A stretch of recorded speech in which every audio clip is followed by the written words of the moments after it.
Sebagai seorang CEO ataupun seorang leader, pemimpin dari sebuah perusahaan, tentunya Anda harus selalu sigap ya dan juga gercep zaman sekarang untuk kita bisa melakukan action yang lebih cepat.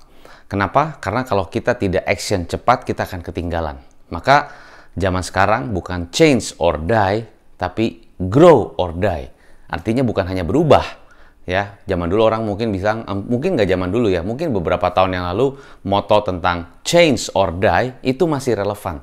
Tapi zaman sekarang, if you only change but not growing, you cannot, Anda belum tentu bisa bertahan dengan kondisi zaman sekarang. Jadi, the question is, are you only changing or are you growing? Apakah Anda hanya berubah atau Anda bertumbuh?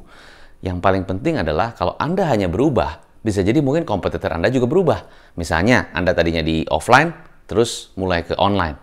Kompetitor juga seperti itu, dan banyak bisnis-bisnis lain yang juga seperti itu.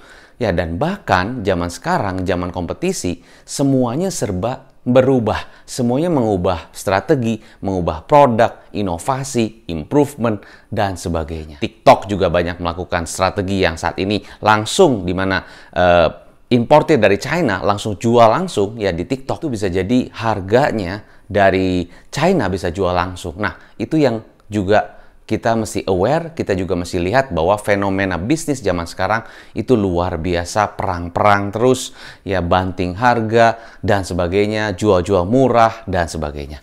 Nah, sebagai pebisnis apa yang harus kita lakukan? Apa yang harus kita kerjakan dengan fenomena seperti ini, perubahan yang begitu signifikan? Semuanya berubah. Jadi berubah itu bukan satu strategi menurut saya. Berubah itu keharusan.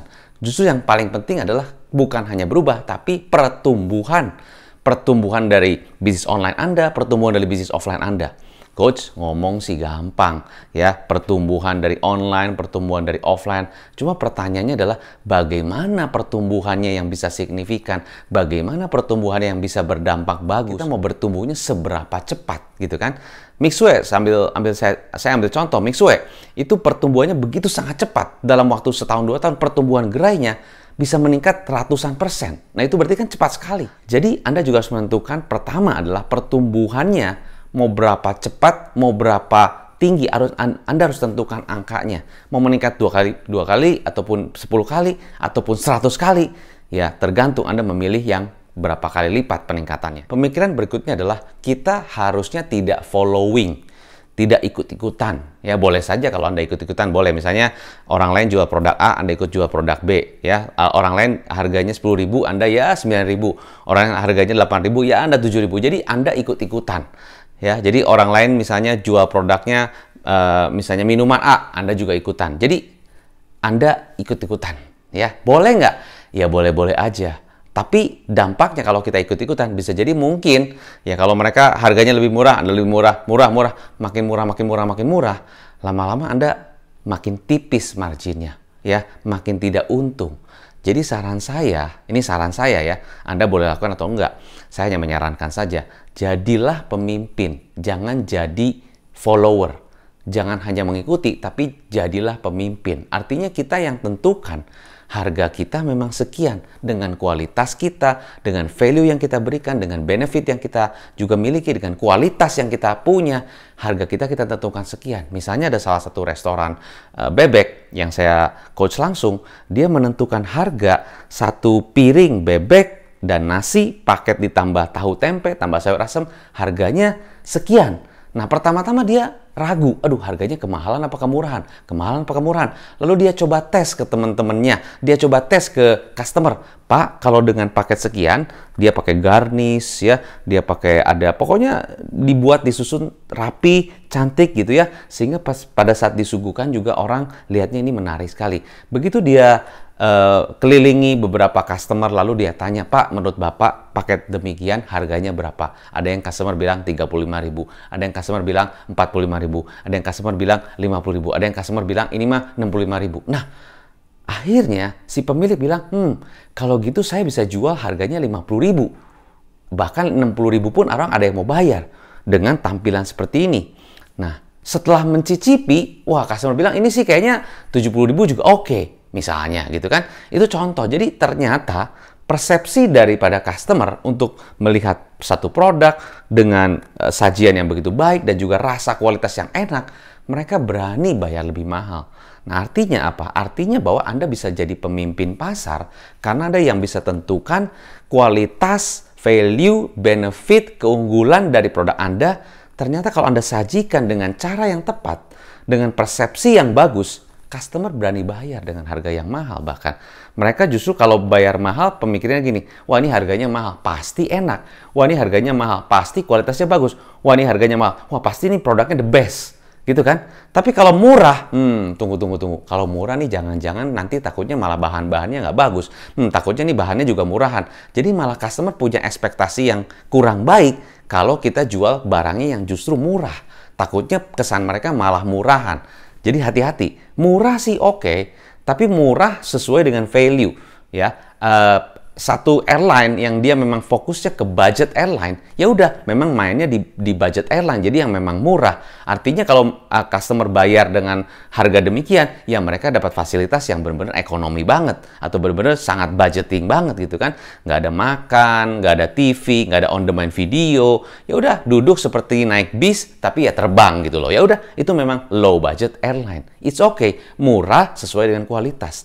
Tapi jangan murahan. Nah itu hati-hati. Ya, kalau murahan, customer akan bilang, jangan-jangan nih kurang bagus, jangan-jangan begini dan sebagainya. Jadi, Anda harus bisa menjadi pemimpin pasar, Anda yang tentukan sendiri harga Anda, walaupun kompetitor lebih murah, it's okay. Namanya juga bisnis, setiap bisnis pasti ada kompetisinya. Tapi Anda menjadi pemimpin pasar, di mana Anda yang menentukan harganya sesuai dengan kualitas, value, benefit, dan keunggulan dari produk atau jasa Anda. Yang berikutnya, mindset berikutnya harus dimiliki pengusaha zaman sekarang adalah kolaborasi. Leverage, artinya jangan bermain sendiri. Jangan semuanya monopoli sendiri. Kalau zaman dulu orang harus misalnya satu bisnis ya, bisnis pabrik atau punya distributor, harus punya gudang sendiri, harus punya armada sendiri, harus punya semuanya sendiri deh. Tim marketing, tim sales, semuanya sendiri. Ya berapa besar modal yang harus kita siapkan gitu kan untuk bisa memfasilitasi itu semua dan harus memiliki itu semua. Ya zaman sekarang sih nggak seperti itu ya. Kita bisa kolaborasi, bahkan kita bisa bersinergi. Kadang-kadang kita juga bisa leverage dengan perusahaan-perusahaan lain yang mungkin ternyata kalau kita bergabung atau kalau kita kolaborasi kerjasama malah jauh lebih bagus. Misalnya kita perusahaan distribusi ya atau kita mungkin pabrik, ya udah kita kerjasama dengan logistik, perusahaan-perusahaan logistik atau 3PL, third party logistik, ataupun juga dengan gudang-gudang yang memang punya jaringan yang di mana-mana, sehingga kita leverage saja. Kita belum tentu harus punya gudang, tapi kita bisa kerjasama dengan perusahaan yang memang memfasilitasi gudang di seluruh wilayah Indonesia. Ya, jadi zaman sekarang itu adalah zaman kolaborasi. Saya rasa itu bukan suatu strategi yang baru dan saya rasa kita memang harus open untuk kolaborasi. Nah, pertanyaan, Coach, saya sudah pernah kolaborasi dengan bisnis ini, bisnis itu, bisnis ini, dan sebagainya. Tapi tetap aja, Coach, dijanjikan di iklan atau dijanjikan di marketing seperti yang bagus. Tapi pada saat saya kerjasama, ternyata tidak sesuai dengan apa yang saya harapkan. Makanya saya kecewa, dari situ saya tidak mau kerjasama lagi. Jangan mindsetnya begitu ya. Mungkin pada saat Anda kerja sama pertama kali nggak cocok, tidak sesuai ekspektasi, mereka cuma janji-janji surga di awal, pada saat kerja sama tidak sesuai, ya sudah, jadikan itu menjadi pembelajaran. Tapi jangan kapok. Artinya Anda bukannya nggak belajar ya, Anda belajar dari kejadian-kejadian berikutnya supaya nanti pada saat Anda menentukan kerjasama dengan bisnis-bisnis lain, Anda juga bisa punya pertanyaan-pertanyaan lebih detail.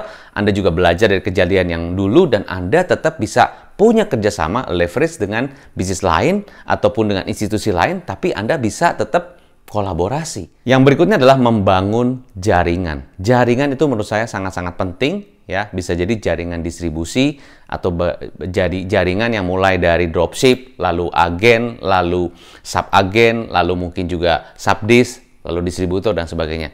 Jadi ada network atau ada jaringan yang Anda bangun, sistemnya Anda bangun sehingga itu bisa mempercepat kemajuan bisnis Anda.